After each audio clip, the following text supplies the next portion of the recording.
Soyez bénis, amis téléspectateurs. Et qui enverrai-je? La dernière fois, nous, avec les pasteurs anglais Simon Charlemagne et l'évangéliste Élie Yvette, sensibilisation nous a été faite pour ne pas nous considérer comme indispensables quant à l'œuvre du Seigneur. Aujourd'hui, nous nous retrouvons encore pour une bonne nouvelle pour vous. Pasteurs anglais Simon Charlemagne, on salue quelle frange de la population aujourd'hui? Mais je voudrais saluer les frères et sœurs qui nous suivent depuis le Niger. Ah oui, on a fait un clin d'œil. Le Nigeria aussi, le Sénégal, la Mauritanie, toutes ces régions-là, soyez salués au nom de Jésus. Et partout dans le monde entier, aux États-Unis, au Japon, vraiment que la grâce du Seigneur soit avec vous.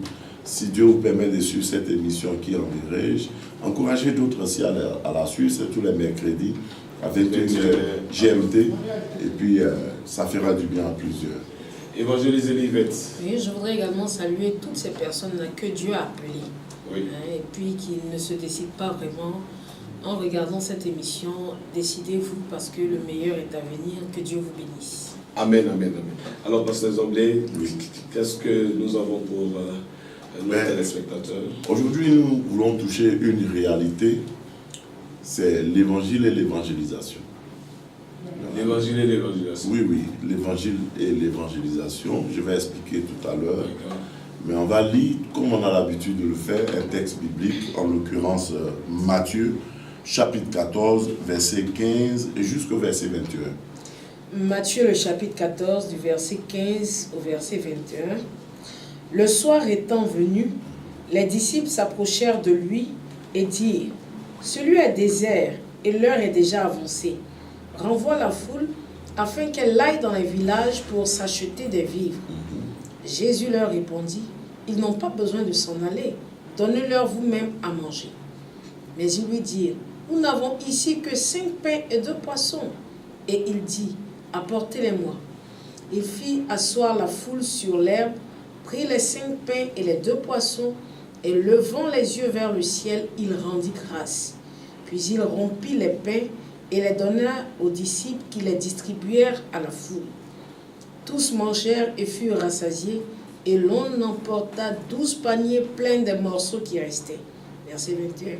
Ceux qui avaient mangé étaient environ 5000 hommes, sans les femmes et les enfants. Amen. Amen. L'évangile et l'évangélisation. Oui.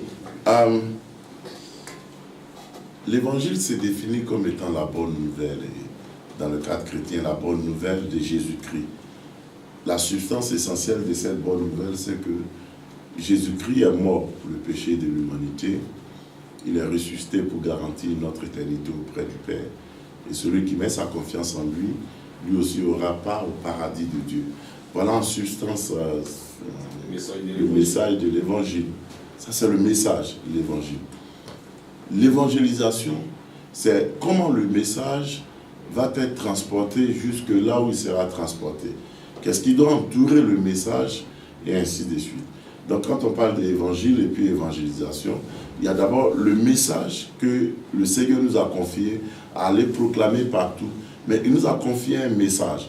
Quels sont les éléments qui entrent en ligne de compte pour aller maintenant porter le message là où il faut?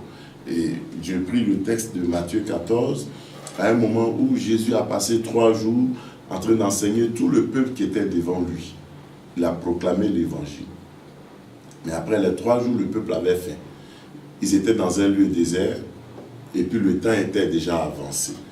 Et Jésus dit aux apôtres là que si les gens on leur dit de retourner chez eux à la maison, il y en a qui vont tomber en chemin. S'ils ne sont pas possédés, ils ont faim.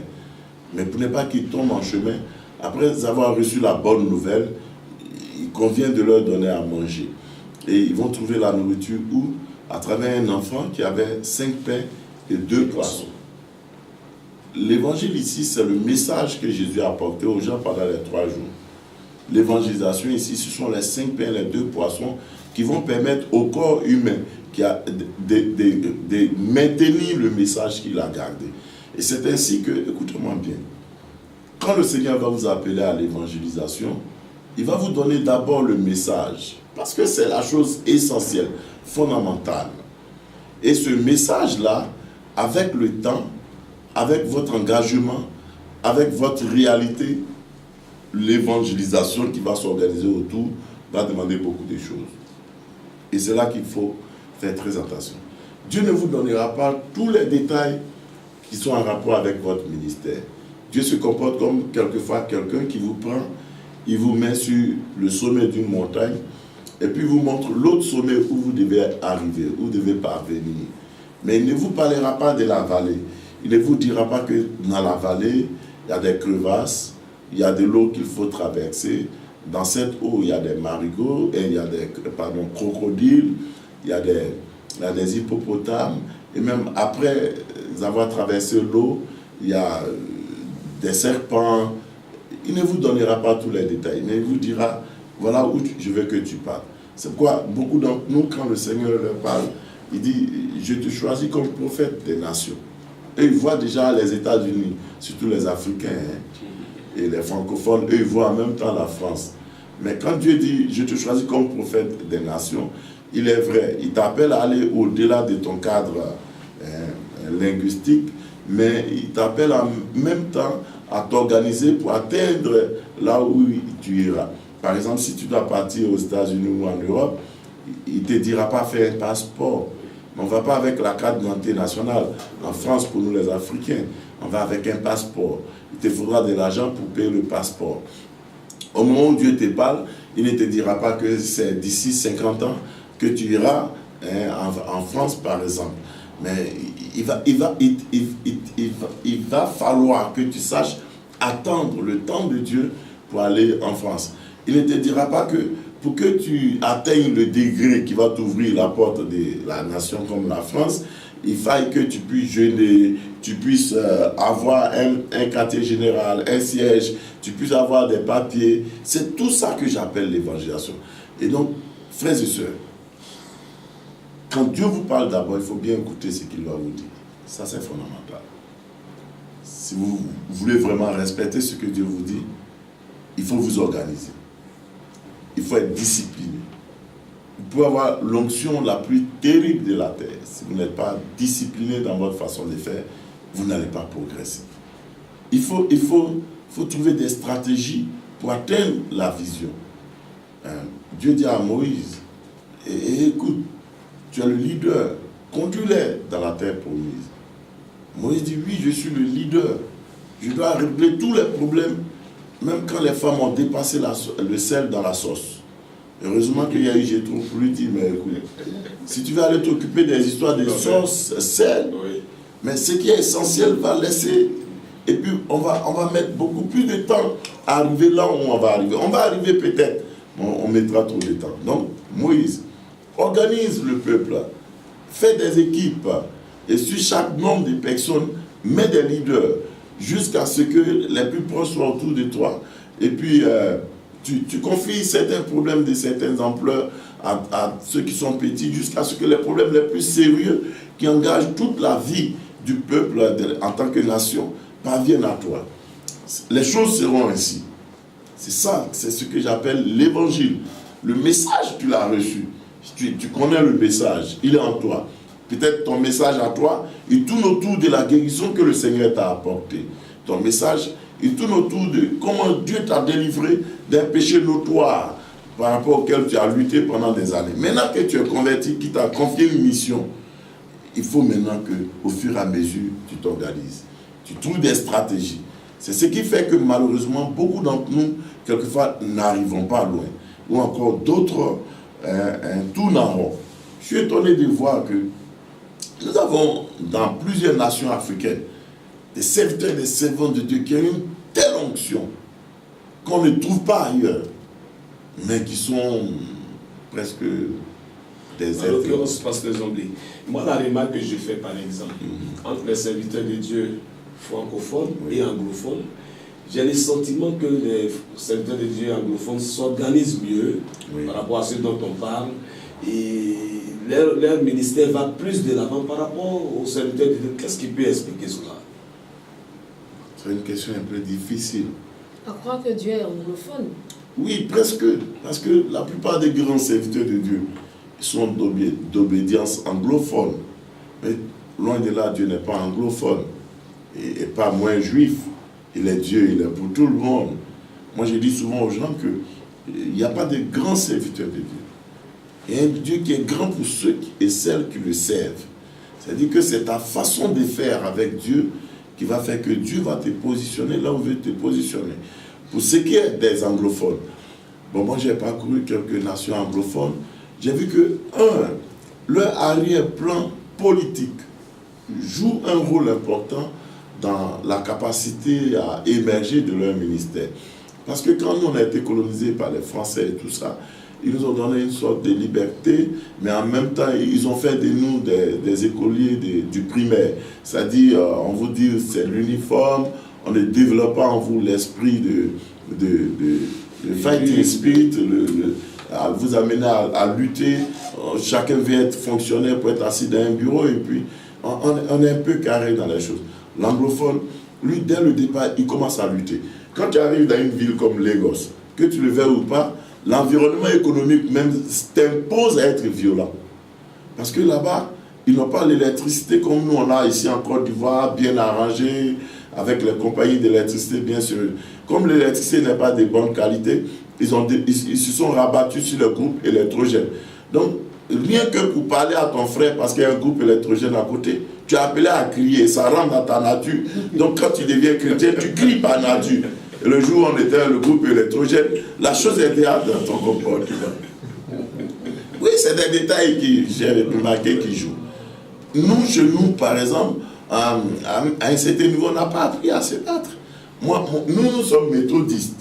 Moi, j'ai vu des méthodistes du Libéria, mais on n'a pas la même façon de lutter dans la prière. J'étais étonné de voir que le pasteur méthodiste, il prêche, il parle la langue, il saute et il chasse les démons. À l'époque, ça m'a intrigué. Bon, maintenant, les choses ont beaucoup changé. Mais j'ai compris que c'est leur monde à eux. Et si on va plus loin, même les Bibles que nous avons, quelqu'un pourrait dire, pasteur Zambé, tu exagères. Non, je n'exagère pas. Moi, j'ai lu en anglais. Il y a des textes en anglais qui sont mieux exprimés que les textes en français. En français, par exemple, quand Jésus parle et que les apôtres parlent à Jésus quand il est dans la pirogue, qu'il y a la tempête, ils lui disent, Maître, nous périssons. Et puis toi, tu nous regardes. Alors qu'en anglais, on dit, là-bas, il est dit dans la version NIV, teacher. Teacher là, c'est maître aussi. Il y a un autre mot en anglais qui dit maître, master. Master, c'est un maître qui est comme un guide. Mais teacher, c'est un maître dans le sens de celui qui a une onction spéciale dans l'enseignement. Mais quelle est la valeur de ce que j'ai dit? C'est le jour où Jésus a enseigné toutes les paraboles du royaume qu'il a été confronté par la suite à la fameuse tempête. Et les disciples lui disaient, tu as enseigné, tu as parlé. On n'est plus dans le journalisme ou bien dans les discours. Allons dans la pratique. Si tu n'as pas une Bible en anglais, tu ne comprendras pas ça bien. Est-ce que vous voyez? Et c'est autant de choses, même concernant la dîme. Quand tu lis la dîme dans la version en anglais, tu comprends que là-bas, la chose est mieux exprimée par rapport aux promesses qui sont faites qu'en français. En français, on parlera simplement des dévoreurs, des menacés. Or, en anglais, on va au-delà de l'idée des dévoreurs, mais on rentre dans une sorte de Dieu va t'intégrer et t'ouvrir les fenêtres du ciel pour que tu aies part à ce qui est dedans.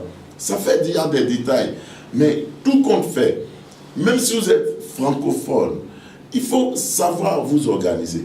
Tu peux avoir une bonne onction à côté de ton onction, mais il faut d'abord discipliner ta vie spirituelle. Ça, c'est.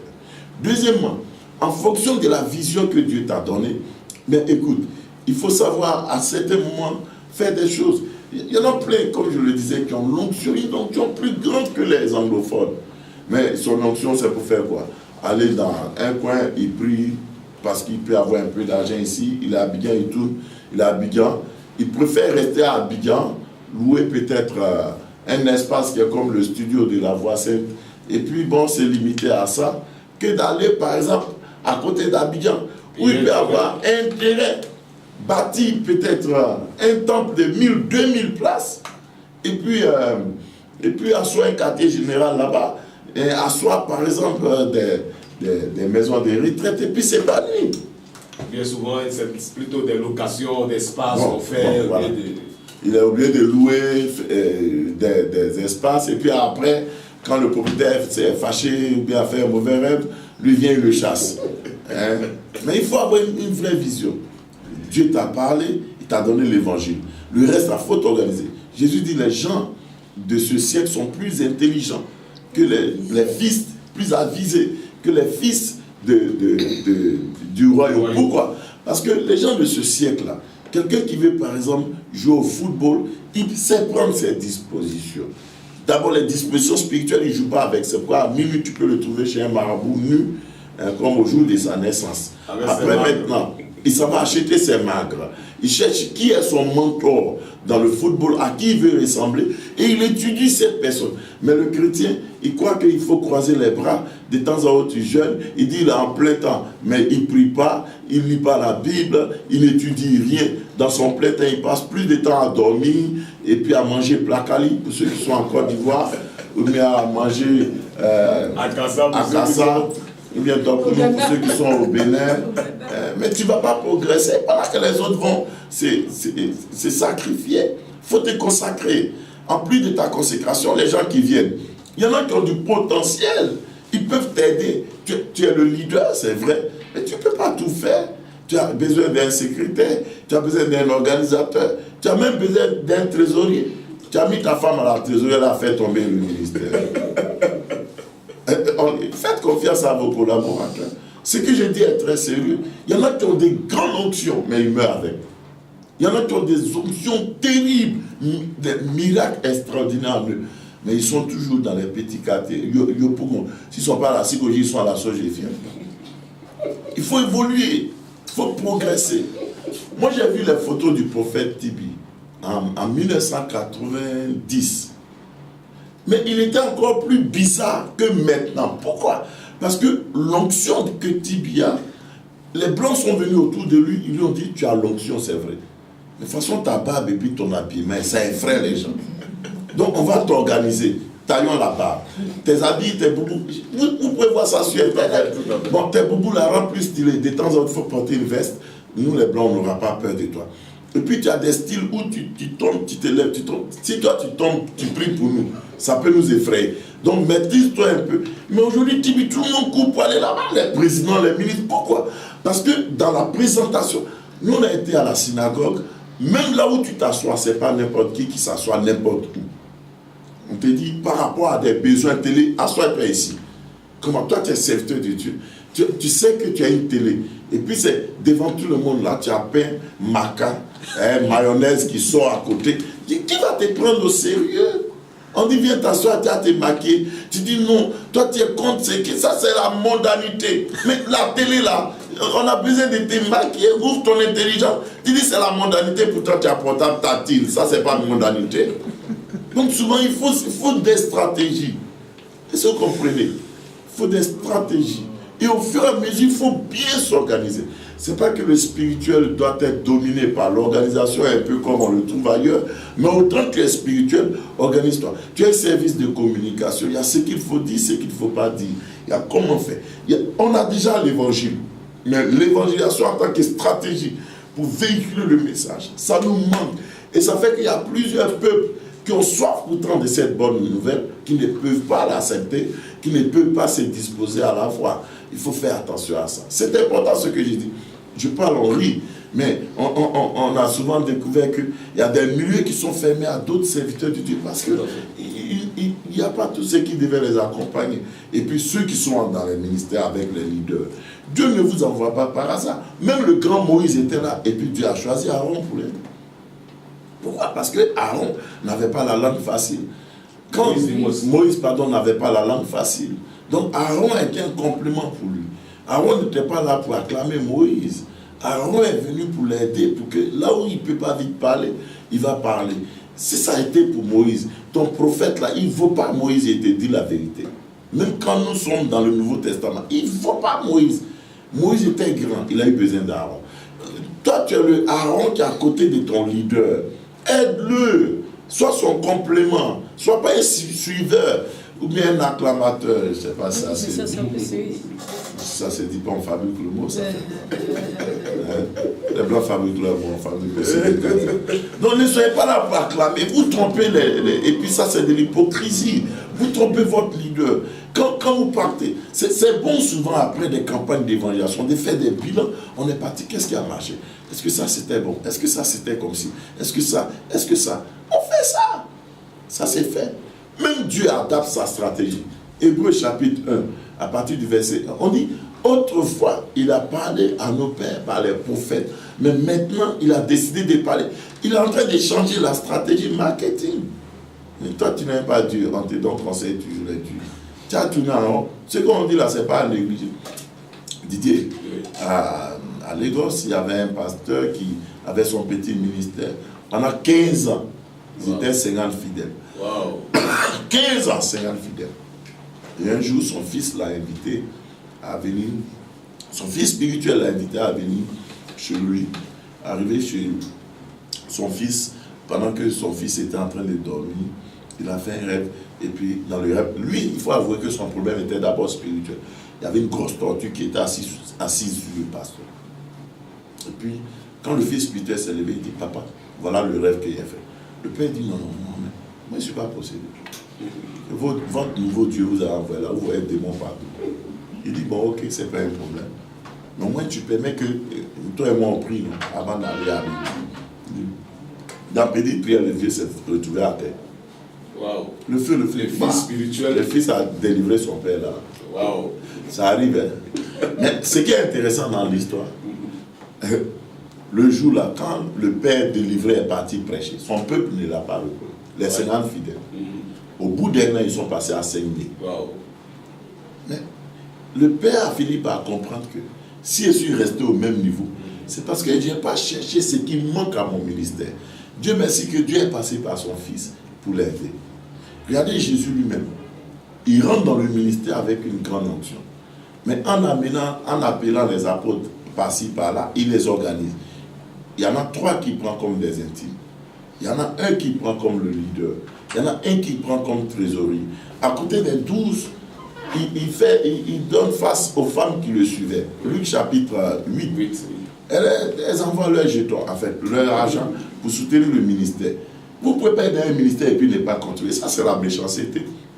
Les gens sont prêts à contribuer aux funérailles des sorciers qui les ont fatigués. Mais tu marches avec un leader, tu ne peux pas contribuer. Chacun peut apporter quelque chose. Et puis, souvent, avant que Dieu ne te dise que voilà la raison pour laquelle il a permis que ton cursus scolaire te conduise à faire telle étude, tu le découvres souvent dans le ministère. Dans le ministère, par exemple, toi qui connais la logistique, tu sais que votre leader va payer des appareils chers. Tu gères ça. Toi, tu es mécanicien. Mais le leader, là, c'est pas le mécanicien qui peut l'aider à réparer sa voiture. Au lieu d'aller jeter de l'argent quelque part. Frères et sœurs, nous devons comprendre que chacun a un talent, un don. Quand il le met à la disposition de l'évangile, l'évangile va plus vite et mieux. Vous pouvez travailler dans un champ avec une daba, mais vous pouvez travailler aussi avec un tracteur. Il faut comprendre ça, frères et sœurs. Et les leaders aussi doivent comprendre. On n'est plus au temps de la pierre polie ou bien la pierre taillée. Il faut s'asseoir, il faut réfléchir, il faut s'organiser. Et puis il faut écouter vos collaborateurs. Aujourd'hui, nous on peut rendre le témoignage de la cellule. La cellule, c'est la structure chez les méthodistes en Côte d'Ivoire qui s'occupe d'évangélisation. Et dont nous sommes les leaders. On a commencé avec un petit noyau. Les autres sont venus. On a mis les idées ensemble. Mais à un moment, on était à Yopougon, c'était chic, c'était intéressant, c'est la capitale. Mais par rapport à la grandeur de la vision, on a dit, allons acheter un terrain. Quand on partait, il y en a plusieurs qui disaient c'est en brousse et autres. Mais aujourd'hui, on a construit. On peut faire des retraites là-bas, à volonté. On peut faire des rassemblements à souhait. Et maintenant même, on a équipé le lieu. On peut faire des retraites spirituelles pour ceux qui veulent venir se retirer. Et à partir de là, on conçoit maintenant des choses beaucoup plus grandes. Si on était resté ici, on serait encore à Yopougon. La seule chose qu'on allait faire peut-être, c'est changer la couleur du siège où on était, mais changer les lampes, Et puis bon, de temps en temps, on paye shawarma et puis on mange, mais ça va t'amener où? C'est quel grand ministère tu vas expérimenter? Mais aujourd'hui, là, on a une base, n'est-ce pas? On veut vous encourager, frères et sœurs. Il y a l'évangile que Dieu vous a donné, le message qu'il vous a donné, mais il y a tout ce qui doit être mis à la disposition, comme cet enfant a donné ses pains et ses poissons pour que le message continue. Merci au pasteur Zombe Simon Chalma, à l'évangéliste Elivette. Bien-aimés dans le Seigneur, nous croyons que ce message vous a énormément fait du bien. C'est de les mettre en pratique pour nous permettre d'aller de l'avant dans l'œuvre du Seigneur. Que Dieu nous bénisse. Mais Didier, avant de conclure, le camp Merci qui a lieu du 26 août au 31 août à Yamoussoukro en Côte d'Ivoire, qui est moins cher, 25 000 francs pour les campeurs ordinaires et puis 100 000 pour les VIP. Ce camp est fait pour aider les gens. Je n'ai pas envie de dire éduquer, mais pour instruire les gens comment ils vont s'organiser. C'est le camp où on trouve beaucoup de serviteurs de Dieu qui viennent partager leurs expériences. On peut citer Palanfo, Raymond qui est de Foursquare, Zawi Wilfried qui a son ministère, Monet Francis qui a son ministère, Samuel Bépé qui a son ministère. Il y en a qui sont un peu d'obédience anglophone. Et puis on a tous les pasteurs, beaucoup de pasteurs, pasteur Wassameda, tous ces serviteurs, ces prophètes, ils vont venir. Toi qui es encore nouveau dans le ministère, viens. Ils vont te montrer comment eux ils ont fait pour être là où ils sont aujourd'hui. Voilà, ça fait partie de la stratégie. Il faut venir se frotter également aux autres. Donc c'est du 26 au 31 août. N'oubliez pas de visiter notre page Facebook E.Classique TV. Vous aurez toutes les informations sur la cellule d'évangélisation classique. Dieu vous bénisse et à la prochaine.